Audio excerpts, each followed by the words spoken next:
നമുക്ക് അബിയുടെയും ജാനകിയുടെയും നാളത്തെ നല്ലൊരു വിശേഷം കേട്ടാലോ? അതിനു മുമ്പായിട്ട് ആദ്യമായി കാണുന്നവരുണ്ടെങ്കിൽ ചാനൽ ഇഷ്ടപ്പെട്ട ഒന്ന് സബ്സ്ക്രൈബ് ചെയ്യാൻ മറക്കരുത്. വീഡിയോ ഇഷ്ടപ്പെടുവാൻ ലൈക്ക് ചെയ്യാനും നിങ്ങളുടെ വിലയേറിയ അഭിപ്രായങ്ങളൊക്കെ രേഖപ്പെടുത്താനും മറക്കരുത് കേട്ടോ. നമുക്ക് നേരെ നമ്മുടെ വിശേഷത്തിലേക്ക് പോയാലോ? അങ്ങനെ നാളത്തെ വിശേഷത്തിൽ തമ്പിയെ ശരിക്കും നാണം കെടുത്തുവാണ് അബിയും ജാനകിയും കൂടെ ചേർന്നിട്ട്. തമ്പിയാണെങ്കിൽ സിംഹത്തിന്റെ മടയിൽപ്പെട്ടൊരവസ്ഥയിലായിപ്പോയി.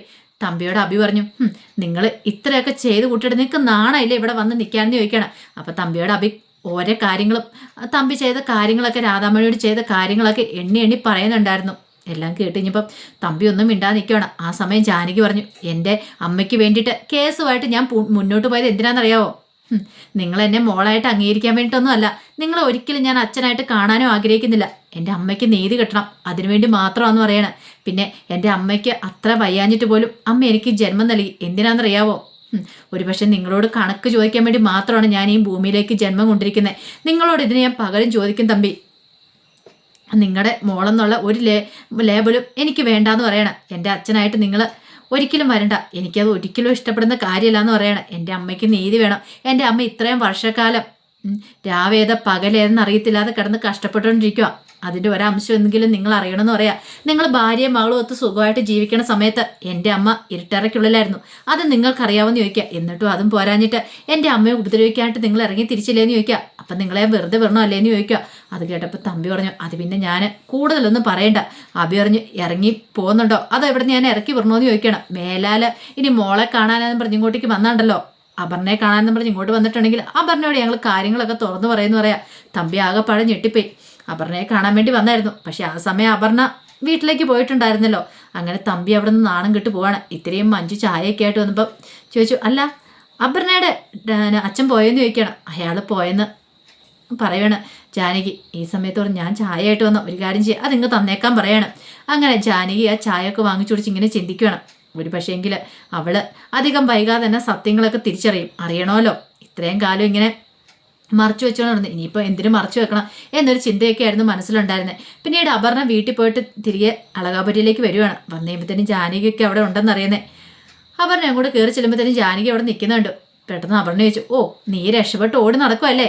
എവിടെയടി ഒരു രാധാമണി മത്സരം കൊണ്ട് നീ എവിടെ ഓടി നടക്കുമായിരുന്നു ചോദിക്കുകയാണ്. അത് കേട്ട് കഴിഞ്ഞപ്പോഴത്തേനും ജാനകി പറഞ്ഞു, എനിക്കറിയാം നീ എൻ്റെ പിന്നാലെ തന്നെയുണ്ടെന്ന് എനിക്കറിയാം അപർണേ. അതൊക്കെ നന്നായിട്ട് മനസ്സിലാക്കിയിട്ട് തന്നെ ഞാൻ ഓരോ ചുവട് നീക്കം നടത്തണമെന്ന് പറയണേ. എടി നീ ഏത് പാതാളത്തിൽ കൊണ്ട് ഒളിപ്പിച്ചെന്ന് പറഞ്ഞാലും എനിക്കതൊക്കെ മനസ്സിലാക്കാൻ പറ്റുമെന്ന് അറിയാം. അതെ, അതുകൊണ്ടാണല്ലോ നീ ഇത്തിരി ഇല്ലാത്ത കുഞ്ഞിനോട് പോലും ഓരോ കാര്യങ്ങളൊക്കെ ചോദിച്ചറിയുന്നേ. നിനക്ക് നാണമില്ല അപർണേ? പൊന്നുവിനോട് പോലും ഓരോ ഫോട്ടോ കാണിച്ചിട്ട് ചോദിക്കാനായിട്ട്.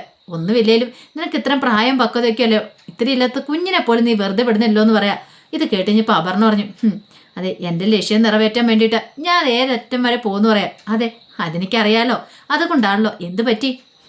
ഇപ്പം രാധാമണി വരച്ചിൽ അന്വേഷിച്ചതിൻ്റെ കണ്ടെത്തിയില്ല അല്ലെന്ന് ചോദിക്കണം. അതിൻ്റെതായ ഒരു ബുദ്ധിമുട്ടുണ്ട് അല്ലെന്ന് ചോദിക്കണം. നീ അധികം അങ്ങനെ നിഗളിക്കണ്ടേ.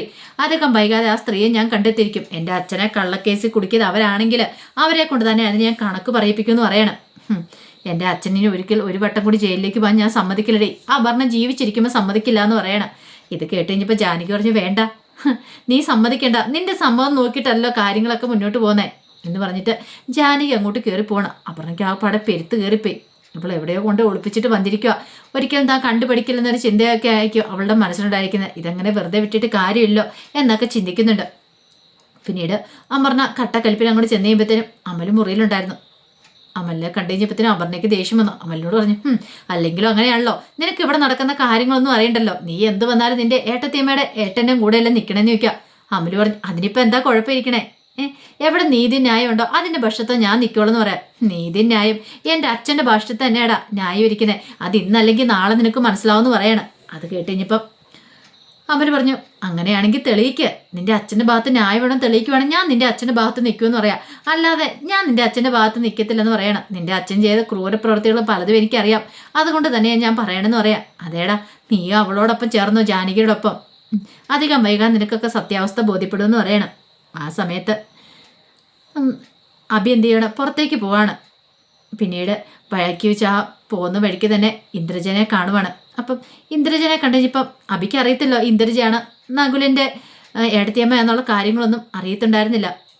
അങ്ങനെ അഭി നേരെ എന്ത് ചെയ്യണം, ഒരു റെസ്റ്റോറൻറ്റിലേക്ക് എന്നിട്ട് അവിടെ പോയി ഒരു ജ്യൂസൊക്കെ ഓർഡർ ചെയ്യുന്ന സമയത്താണ് അവൾ അങ്ങോട്ടേക്ക് കയറി വരുന്നത്. അപ്പോൾ അവൾ നേരത്തെ എല്ലാ കാര്യങ്ങളും മനസ്സിലാക്കിയിട്ടുണ്ടായിരുന്നു. ഇന്ദ്രജ അഭി എന്താന്നൊക്കെ നേരത്തെ അറിഞ്ഞിട്ട് തന്നെ അവരുടെ ഫോട്ടോയും കാര്യങ്ങളെല്ലാം കണ്ടുകൊണ്ട് പോരാത്തതിന് നകുലിനോട് കാര്യങ്ങളൊക്കെ ചോദിച്ചു മനസ്സിലാക്കിയിട്ടുണ്ടായിരുന്നു.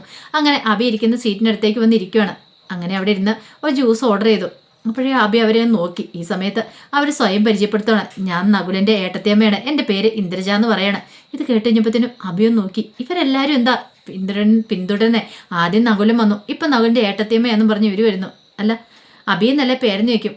അതെ, കഴിഞ്ഞ ദിവസം നകുലിൽ എന്നെ കാണിച്ചു തന്നിട്ടുണ്ടായിരുന്നു. അഭി ഞങ്ങളെ കണ്ടില്ലാന്ന് തോന്നേ, നകുലിൽ എന്നെ കാണിച്ചു തന്നിട്ടുണ്ടായിരുന്നു.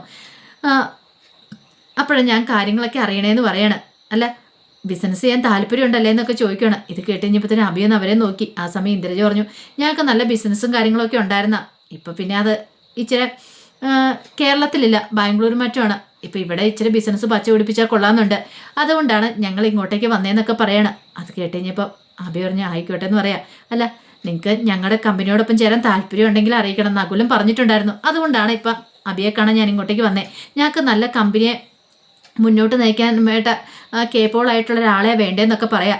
അഭി പറഞ്ഞു, അത് പിന്നെ ഞാൻ ആലോചിച്ചൊരു തീരുമാനം എടുത്താൽ മതി. എനിക്കറിയാം നിങ്ങളെക്കുറിച്ച് ഞാൻ കുറേ കേട്ടിട്ടുണ്ടെന്നൊക്കെ പറയാണ്. ഈ സമയത്ത് അഭിക്ക് എന്ത് മറുപടി പറയണമെന്ന് അറിയത്തില്ല. ഇവരെന്തിനാണ് ഇങ്ങനെ തന്നെ പിന്തുടരുന്നതെന്ന് അറിയത്തില്ല. ആദ്യം നകുലൻ, പിന്നെ ഇവർ ഒരുപക്ഷെ ജാനകിയുമായിട്ട് ഇവർക്ക് എന്തെങ്കിലും ഒരു ഇത് ഉണ്ടായിരിക്കുമോ?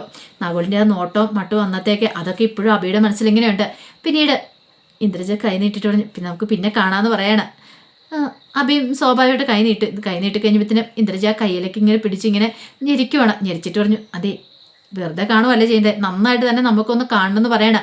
ആ പറച്ചിലൊരു ദയാർത്ഥം അത് അഭിക്ക് പെട്ടെന്ന് മനസ്സിലായി. ഈ സ്ത്രീ എന്താ ഇങ്ങനെ പറയണമെന്ന് ഒരു വേള ചിന്തിച്ചു. പെട്ടെന്ന് അഭി അങ്ങോട്ട് കൈ പിൻവലിക്കുകയാണ്. ഇവിടെ ആള് ശരിയല്ലാന്ന് തോന്നേ, ഇവരുടെ പെരുമാറ്റം ശരിയല്ലാന്ന് തോന്നേ, ഇവരെന്തൊക്കെയോ മനസ്സിൽ വെച്ചാണ് പെരുമാറുന്നത്, ഒന്നും അങ്ങോട്ട് മനസ്സിലാവുന്നില്ലോ. ഒരു കാര്യം ഉറപ്പായി, തന്നെ ഫോളോ ചെയ്ത് നകുലിനും ഇപ്പം നകുലിൻ്റെ കുടുംബം മുഴുവൻ ഉണ്ടെന്ന് തോന്നേ. അങ്ങനെ ഫോളോ ചെയ്ത് വരണമെങ്കിൽ ഒരു പക്ഷേ അവർ തന്നെ ആയിരിക്കില്ല ടാർഗറ്റ് ചെയ്യുന്നത്, ജാനകി ആണോന്ന് ഒരു സംശയം മനസ്സിലേക്ക് വരുവാണ്. ജാനകിയും ഇവരുമായിട്ട് എന്തോ ഒരു കണക്ഷൻ ഉണ്ട്, എന്താണെന്നറിയത്തില്ല. ഇനിയിപ്പോൾ നകുലെ സ്നേഹിച്ചെന്ന് പറയുന്ന പെണ്ണ് ജാനകിയാണോ? അങ്ങനെയാണെങ്കിൽ അവൾ തന്നോട് പറയേണ്ടതല്ലേ? പക്ഷെ അവളുടെ മുഖത്തൊരു വിളർച്ച ഉണ്ടായിരുന്നു കഴിഞ്ഞ ദിവസം, താൻ ശ്രദ്ധിക്കുകയും ചെയ്താൽ. അങ്ങനെയൊക്കെ ഓർത്തുകൊണ്ട് വളരെ ടെൻഷൻ അടിച്ചിട്ടാണ് അഭി വീട്ടിലേക്ക് വരുന്നത്. അങ്ങനെ വീട്ടിലേക്ക് വരുമ്പോഴത്തേനും ജാനകി ചായയൊക്കെ ആയിട്ട് അഭിയുടെ അടുത്തേക്ക് ചെല്ലുവാണ്. അപ്പോൾ അഭി എന്തോ ഇങ്ങനെ ആലോചിച്ചുകൊണ്ടിരിക്കുന്നുണ്ട്. അപ്പോൾ ജാനകി ചോദിച്ചു, എന്താ അഭിയേട്ടാ, എന്താ ആലോചിക്കണമെന്ന് ചോദിക്കുക. പെട്ടെന്ന് അഭിക്ക് എന്തോ മറുപടി പറയണമെന്ന് നടത്തില്ല. അപ്പോൾ പിന്നീട് പറഞ്ഞു, അത് പിന്നെ ഞാൻ ആലോചിക്കുന്ന ബിസിനസ്സിനെ കുറിച്ചൊക്കെയാന്ന് പറയണത്. ബിസിനസ്സോ? ഇപ്പോൾ അഭിയേട്ടൻ എന്തിനാ ബിസിനസ്സിനെ കുറിച്ചൊക്കെ ആലോചിക്കുന്നത്? അല്ല, ഞാൻ കഴിഞ്ഞ ദിവസം എന്നോട് പറഞ്ഞില്ലായിരുന്നോ ഒരു ബിസിനസ്സിൻ്റെ കാര്യം? പിന്നീട് ജാനകി പറഞ്ഞു, അതിപ്പം ഞാൻ പറഞ്ഞായിരുന്നു അഭിയേട്ട, പരിചയമില്ലാത്ത ആൾക്കാരുടെ കൂടെ ബിസിനസ് തുടങ്ങാനൊന്നും പോകണ്ടെന്ന്, അത് ശരിയാകത്തില്ലെന്നുള്ള കാര്യം. അത് ശരി തന്നെയാണ്, പക്ഷെ എന്ത് ചെയ്യാൻ പറ്റും?